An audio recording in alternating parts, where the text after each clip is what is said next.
청취자 여러분 안녕하세요. 오늘 우리가 집중 탐구할 자료는 지금 제 책상 위에 놓인 아주 흥미로운 문서들입니다. 네, 4장의 학상 시험지와 다양의 정답지죠. 맞습니다. 겉보기엔 그냥 평범한 중학교나 고등학교의 정보 과목 교실에서 나온 결과물 같아요. 하지만 그 내용을 자세히 들여다보면 결코 단순한 자료가 아닙니다. 네, 타이틀부터가 무려 2026학년도 RPP 요원 선발 모의평가입니다.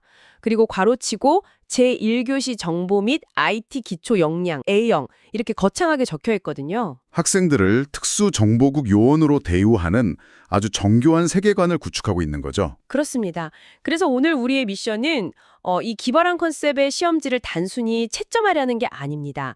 이미 IT 인프라나 보안의 기초를 잘 알고 계신 여러분과 함께 이 자료를 뜯어볼 건데요. 이 교육 자료가 현대 정보보안의 핵심 아키텍처 그리고 기업의 컴플라이언스 딜레마를 얼마나 날카롭게 관통하고 있는지 그 이면을 회보해보는 시간입니다. 네, 이 24명의 예배 요원들이 남긴 기발한 답변들을 쭉 따라가다 보면요.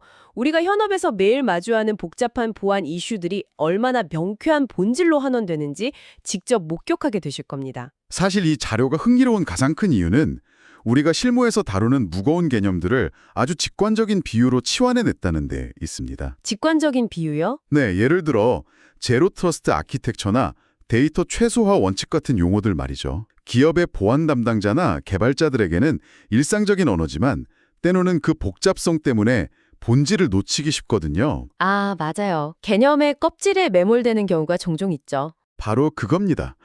그런데 이 RBP 요원 선발 모의평가는 그런 겹겹이 쌓인 기술적 포장을 다 벗겨냅니다. 정보 보안이 결국 어떤 정보를 누구에게 어떻게 통제할 것인가라는 아주 원초적인 질문임을 상기시켜주죠. 지식을 단순히 나열하는 걸 넘어선다는 거네요. 그렇습니다. 실전 상황에 어떻게 적용할 것인가를 묻고 있다는 점에서 현업 실무자들에게도 상당한 통찰을 제공하는 훌륭한 텍스트입니다. 그럼 본격적으로 시험지를 넘겨보겠습니다. 첫 페이지, 가장 상단에 적힌 주의사항부터가 아주 노골적으로 현대 보안의 패러다임 변화를 보여줍니다. 어떤 주의사항이죠? 학번 또는 실명 기재 시 보안 규정 위반으로 즉시 자격 박탈 및 간점 이렇게 적혀 있어요. 자신의 진짜 이름 대신 부여받은 임시 식별 번호를 적어 넣으라는 아주 엄격한 지시사항이군요. 네, 1번 문제의 정답이 바로 이 규정의 이유를 명시하고 있는데요. 개인정보 비식별화를 통한 프라이버시 보호라고 정확히 짚고 있습니다. 이게 단순히 스파이 영화의 흔한 클리셰를 빌려온 게 아니죠. 오늘날 데이터 브로커들의 위협이나 대규모 개인정보 유출 사태를 방어하기 위한 기업들의 핵심 전략과 완벽히 일치합니다. 맞습니다. 이 부분을 전문가 관점에선 어떻게 보시나요? 실무적인 관점에서 보면 이것은 금융권이나 이커머스 업계에서 사용하는 토큰화 기술의 완벽한 축소판입니다. 토큰화 기술이요? 네, 3번 문제에 등장하는 은행 등 금융권의 가상번호 예시가 정확히 그 맥락을 짚고 있죠. 아, 결제 시스템 같은 거 말씀이시죠? 맞습니다. 시스템에서 사용자의 실제 신용카드 번호나 민감한 식별 데이터를 깊숙이 저장하지 않아요. 거래가 이루어지는 그 순간에만 유효한 일회용 토큰이나 가상의 식별자로 대체하는 방식이죠. 맥락이 완전히 제거된 무의미한 난수표일 뿐이라는 점을 이 시험지는 요원의 임시 식별번호라는 개념을 통해 가르치고 있는 겁니다. 야, 정말 기발하네요. 그런데 여기서 진짜 인간적인 동시에 보안 실무자들의 골머리를 앓게 하는 디테일이 2번 문항에서 등장합니다. 어떤 학생이 실수를 했나 보군요. 네, 선생님의 엄격한 지시에도 불구하고 한 학생이 무의식적으로 평소 습관처럼 자기 학번을 적은 거예요. 그러다 화들짝 놀라서 지우개로 벅벅 지운 수정 흔적을 남겼습니다. 아, 이런 현업의 현실 고증이라니 정말 대단하네요. 더 재미있는 건 정답지에 적힌 이 요원에 대한 평가입니다. 실수를 수습하려는 노력이 가상하다, 이런 따뜻한 말이 아니에요. 뭐라고 되어 있나요? 아주 냉철하게 보안 매뉴얼 숙지 미흡 및 집중력 부족이라고 못 박았습니다. 정말 뼈아픈 현실이네요. 아무리 완벽하고 거대한 시스템을 구축해 두어도 결국 끄트머리에 있는 사람, 즉 엔드포인트의 아주 작은 휴먼 에러나 관성적인 행동 하나가 전체 네트워크의 취약점이 된다는 걸 보여주죠. 그러니까요. 사람의 습관이 제일 무서운 보안 홀이라는 걸 학생들에게 미리 알려주는 셈입니다. 바로 그 지점이 4번 문항의 핵심 메시지와 자연스럽게 연결됩니다. 4번 문항은 정보를 수집할 때 필요 최소한만 수집하고 관리하는 역량을 강조하고 있거든요. 아, 최소 수집의 원칙이요? 네. 과거 빅데이터 초기 시대에는 일단 모든 데이터를 긁어모으는 데이터 호딩, 그러니까 데이터를 쟁여두는 행위가 기업의 경쟁력처럼 여겨졌어요. 무조건 많이 가지고 있는 게 힘이던 시절이 있었죠. 하지만 이제는 다릅니다. 데이터는 자산인 동시에 아주 거대한 부채이자 리스크가 되었어요. 가지고 있는 데이터의 양이 방대할수록 책임도 커지니까요. 맞습니다. 컴플라이언스 준수 비용은 물론이고 유출 시 기업이 감당해야 할 법적, 재무적 타격은 기하급수적으로 커집니다. 그래서 꼭 필요한 것만 남겨야 하는 거군요. 네, 서비스 제공 목적에 부합하는 최소한의 데이터만 남기고 나머지는 애초에 수집 단계에서부터 배제하는 데이터 최소화 원칙. 이것은 이제 선택이 아니라 생존을 위한 아키텍처의 기본 전제입니다. 자, 이렇게 데이터 수집과 관리의 원칙을 세운 뒤에 시험지는 6번부터 15번 문항에 걸쳐서 아주 거대한 은유를 하나 던집니다. 웹의 세계를 바다에 비유한 그 부분 말씀이시죠? 맞아요. 인터넷이라는 거대한 망을 끝없는 바다로, 그리고 사용자가 띄우는 크롬이나 사파리 같은 웹브라우저를 그 바다를 항해하는 배로 묘사했습니다. 여기서 인터넷의 어원이 국제적인 연결, 인터내셔널 네트워크라는 점도 짚어주고요. 이 수업을 이끄는 선생님의 호칭도 웹 PD, 레옹 선장님이라고 부르더군요. 네, 컨셉에 정말 진심입니다. 사실 청취자 여러분도 이미 CPU가 무엇인지, OS가 무슨 역할을 하는지 기본 상식으로 잘 알고 계실 텐데요. 그래도 이 시험지가 하드웨어와 소프트웨어의 역할을 항해에 빗대어 설명하는 방식을 보면 정말 감탄이 나옵니다. 추상적인 IT 인프라를 너무나 직관적인 멘탈 모델로 바꿨죠. 예를 들어 10번과 14번에서 설명하는 CPU와 OS의 관계를 보면요. CPU는 배의 동력을 만들어내는 거대한 엔진으로 묘사했죠. 맞아요.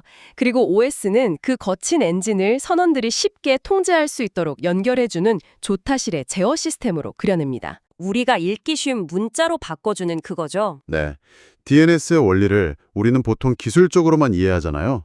그런데 이 시험지는 그것을 망망대해에서 배가 길을 잃지 않도록 돕는 해도로 비유합니다. 아, 바다의 지도라는 거네요. 맞습니다. 이 비유를 실무의 보안 위력과 바로 연결해 볼 수 있어요.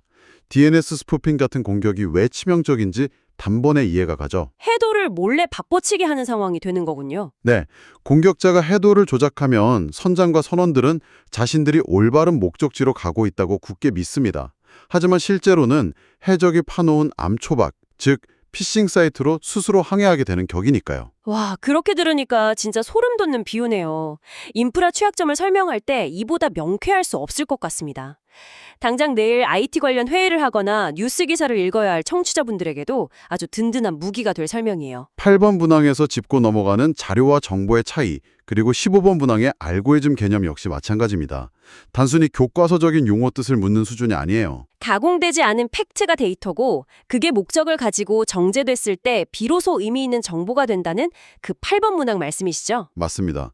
이 개념은 현재 글로벌 기업들이 겪고 있는 데이터 레이크의 딜레마를 정확히 찌릅니다. 페타바이트급의 로그 데이터를 그냥 막 쌓아두기만 하는 문제예요. 네, 정제되지 않은 데이터를 창고에 처박아두는 건 무거운 짐을 가득 실은 채 그저 바다에 둥둥 떠 있는 것과 다를 바 없어요. 방향성도 없고 가치도 없는 상태군요. 그걸 분석해서 패턴을 찾아내고 비즈니스 인텔리전스로 혹은 위협 탐지 시그널로 가공하는 절차, 즉 그 15번 문항의 알고리즘적 과정을 거쳐야만 데이터가 비로소 강력한 무기가 된다는 것을 일깨워줍니다. 이렇게 기초적인 인프라 항해수를 쫘락 다진 후에 시험지는 드디어 현대 정보보안의 심장부로 진입합니다. 바로 CIA 트라이어드, 보안의 3대 요소죠. 기밀성, 무결성, 가용성입니다. 이 대목에서 출제자인 선생님의 기지가 폭발합니다. 기업의 최고 정보보호 책임자들이 매일 밤잠 설치며 고민하는 이 무거운 아키텍처 원칙들을요, 학생들의 지극히 평범한 학교생활 컨텍스트에 완벽하게 녹여냈어요. 기밀성을 다룬 19번 문항이 그 백미가 아니었나 싶습니다. 맞아요. 하굣길에 전교생 앞에서 큰 소리로 선장님! 하고 부른 행위가 위반한 보안 원칙은 무엇인가? 저 이 질문 읽자마자 혼자 뻥 터졌거든요. 실무자라는 등골이 서늘해지는 유머죠. 클라우드 서버에 민감한 API 키나 접속 비밀번호를 그냥 코드에 박아놓고 퍼블릭 깃허브 저장소에 떡하니 올려버리는 주니어 개발자의 아찔한 실수가 바로 떠올랐습니다. 올바른 통신 방법은 23번 문항의 정답에 나오죠. 약속된 암구호를 조용히 사용해야 한다. 네, 전교생 앞에서 소리치지 말고 은밀하게요. 결국 인가된 통로를 통해 암호화된 터널 안에서 정당한 권한을 가진 개체들끼리만 통신을 수행해야 한다는 기밀성의 본질을 하굣길이라는 상황으로 탁월하게 묘사한 겁니다. 20번 문항 상황도 진짜 기발해요. 발표 수업 시간인데 스크린에 띄운 PPT 첫 화면에 자기 실명은 공개하지만 생애 같은 민감한 개인정보는 싹 숨기는 행위를 보여주죠. 그건 역시 우리가 매일 다루는 접근 제어와 권한 최소화 원칙의 일상적 실천 버전입니다. 내가 공개해도 되는 퍼블릭 엔드포인트와 철저히 인증을 거쳐야만 접근할 수 있는 프라이빗 데이터를 분리하는 설계 논리죠. 교실 안의 발표 풍경 속에 정보 노출을 최소화하려는 기밀성의 목적이 그대로 담겨 있습니다. 이어서 무결성을 다루는 17번 문항 상황은 그야말로 학생들의 최대 악몽이에요. 해커가 침입해서 몰래 성적표에 숫자를 수정했다는 설정이죠. 맞아요. 이거 기업으로 치면 재무 원장이 조직제거나 병원에서 환자 처방전이 임의로 바뀐 거나 다름없잖아요. 치명적인 사태죠. 정보가 인가되지 않은 자에 의해 훼손되거나 변조되지 않고 본래의 정확성을 유지해야 한다는 무결성의 개념이 성적표 위조라는 예시 한 방울로 완벽하게 설명이 됩니다. 그런데 이 무결성 훼손을 막기 위해서 24번 문항은 또 아주 실천적인 답을 줍니다. 파일을 읽기 전용으로 설정해라. 실무에서 시스템의 불변성을 확보하기 위한 장치들과 맥락이 정확히 같습니다. 블록체인의 원전 구조나 한 번 쓰면 지울 수 없는 웜 스토리지처럼요. 한 번 기록된 데이터는 함부로 덮어쓰거나 수정할 수 없도록 물리적, 논리적 락을 거는 설계 사상이죠. 데이터가 아무리 금고에 안전하게 보관되어 있어도 누군가 몰래 그 내용을 바꿀 수 있다면 시스템 전체 신뢰도는 0이 되는 거니까요. 네. 마지막으로 가용성을 묻는 18번 문항 역시 현실을 아주 잘 반영했습니다. 서버 마비로 인해 정당한 사용자가 서비스를 이용할 수 없는 상태. 아, 이건 청취자 여러분도 한 번쯤 겪어보셨을 텐데요. 티켓팅할 때나 수강 신청할 때 서버 터지는 상황이요. 아무리 기밀성이 뛰어나고 성적표 위조를 막는 무결성이 보장된 시스템이라도 정작 인가된 사용자가 필요할 때 접근할 수 없다면 그건 철저히 실패한 인프라입니다. 디도스 공격이나 트래픽 폭주로 인한 서버 다운, 랜섬웨어 때문에 데이터 인질 잡혀서 업무 마비되는 것, 모두 가용성이 침해된 상태인 거죠. 이 세 개의 기둥, 기밀성, 무결성, 가용성이 팽팽하게 균형을 이룰 때만 시스템이 존속할 수 있다는 걸 이 작은 교실 안에서 훌륭하게 증명해냈습니다. 네, 지금까지 객관식 문항들이 보안의 뼈대를 세웠다면요. 이제 이 모의평가의 진정한 하이라이트로 넘어갈 차례입니다. 주관식 서술형인 25번 문항입니다. 질문 자체가 굉장히 묵직하죠? 본인이 생각하는 공유할 정보와 지켜야 할 정보의 기준을 기술하시오. 이 질문 하나에 24명의 요원들, 그러니까 수험생들이 적어낸 주관적인 답변들을 몇 가지 테마로 묶어서 쭉 분석해봤는데요. 진짜 감탄이 나옵니다. 현대사회가 직면한 데이터 철학과 프라이버시 딜레마가 여러 갈래로 분화되는 걸 볼 수 있었죠? 네, 제가 이 답안들을 읽으면서 든 생각이 이 친구들 당장 내일 기업 리스크 관리 부서나 법무팀에 앉혀놔도 손색이 없겠다는 거였어요. 첫 번째로 묶어볼 수 있는 답변들이 아주 흥미로웠죠? 극도로 현실적인 시각을 가진 실용주의 그룹이요. 요원 28번, 18번, 8번 그리고 01번 학생들의 답변이었습니다. 공통된 기준이 명확해요. 이 정보가 알려졌을 때 나에게 타격이나 피해, 즉 명예나 자산의 손실을 입히는가? 기업이 보안 예산을 짤 때 수행하는 자산가치 평가나 비즈니스 영향도 분석의 논리가 이 어린 학생들의 펜 끝에서 재현되고 있는 겁니다. 피해 여부 기준이 가장 현실적이긴 하죠. 그다음 두 번째 그룹은 어땠나요? 공익과 효율성을 따지는 요원들이었는데요. 요원 13번은 모두에게 이익이 되는가를 물었고요. 요원 20번은 모두가 알아야 하는 필요한 정보인가를 기준으로 삼았습니다. 그리고 저는 요원 6번의 답변을 칭찬하고 싶어요. 효율을 따진다는 그 답변이요. 네, 비용과 결과를 예측해서 효율을 따진다. 이것은 데이터를 무조건 철저히 틀어막고 숨기는 것만이 최선의 보안은 아니라는 깊은 통찰입니다. 적절한 통제하에 오픈 API 정책이나 공공 데이터를 개방했을 때의 사회적 효용, 그리고 그에 따르는 리스크 사이에서 균형을 잡아야 하는 플랫폼 기업들의 고민이 고스란히 녹아 있습니다. 정말 분석적인 시각이네요. 세 번째 그룹은 정보의 속성보다 타겟팅, 그러니까 청중에 집중한 요원들입니다. 요원 25번이 누가 알아야 하는가라는 본질적인 질문을 던졌죠. 네, 그리고 저는 요원 10번 답변에서 진짜 물음을 탁 쳤습니다. 처음 보는 사람에게 아무렇지 않게 보여줄 수 있다고 생각되는 정보면 공유하고 아니면 지킨다. 명쾌하죠.